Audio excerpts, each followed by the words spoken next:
మీ vote మీ భవిష్యత్ అనే కార్యక్రమాన్ని చేపట్టి మీ ముందుకు వచ్చాం. మనది ప్రజాస్వామ్య దేశం.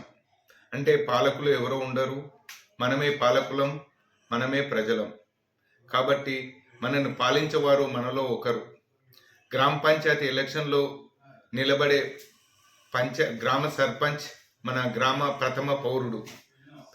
ఆయనకి ఎంత వాల్యూ ఉంటుందంటే, మన గ్రామానికి ఒకవేళ ప్రైమ్ మినిస్టర్ వచ్చినా ముందుగా పిలిచేది మన సర్పంచ్ గారిని.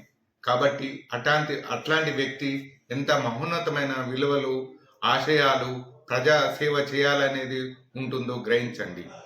ఇప్పుడు మారిన సమాజం రీత్యా మనకి మౌలిక వసతులే కాదు, మన గ్రామంలో ఉండే యువకులకు మంచి ఉపాధి కల్పించేటట్టుగా అవగాహన ఉన్నటువంటి వ్యక్తి మనకు అవసరం.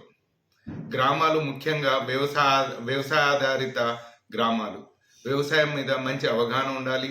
నవీన వ్యవసాయం చేయాలి అంటే మన ప్రభుత్వ సంస్థలైనటువంటి agriculture department, horticulture department, marketing department మరియు ఇతర స్వచ్ఛంద సంస్థల పైన కూడా మంచి అవగాహన ఉండి రైతులకు నాణ్యమైన విత్తనాలు, నాణ్యమైన పరికరాలు కూడా అందించే అవగాహన ఉండేటటువంటి మంచి వ్యక్తిని ఎన్నుకోవాలి. అట్లాంటి వ్యక్తి మనకు రావాలంటే మనము స్వచ్ఛందంగా, స్వేచ్ఛగా మనం ఓటేయాలి. అప్పుడే మన గ్రామ పరిపాలన పారదర్శకంగా బాగా ఉంటుంది. అదే కాకుండా మన గ్రామాల్లో ఇప్పుడు మహమ్మారి ఒకటి ఉంటుంది.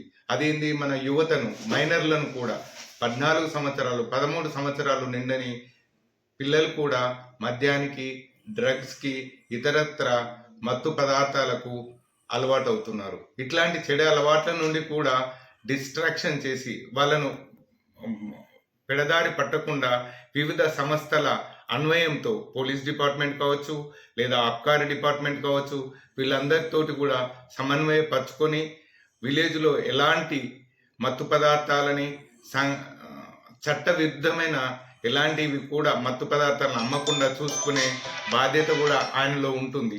ఇది ఇంతకుముందుకున్న ప్రియారిటీస్.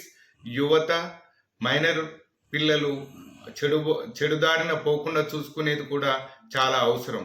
ఇదంతా గ్రహించుకొని మనకు నిలబడే వ్యక్తికి మనము డబ్బు, మద్యం, ఇతరత్ర ప్రలోభాలకు లోకుండా స్వచ్ఛంగా ఓటేసినట్టుంటే ఆయనకు సేవ చేయడానికి ముందుకొస్తాడు. ఆయన పాలన కూడా చాలా పారదర్శకంగా ఉంటుంది.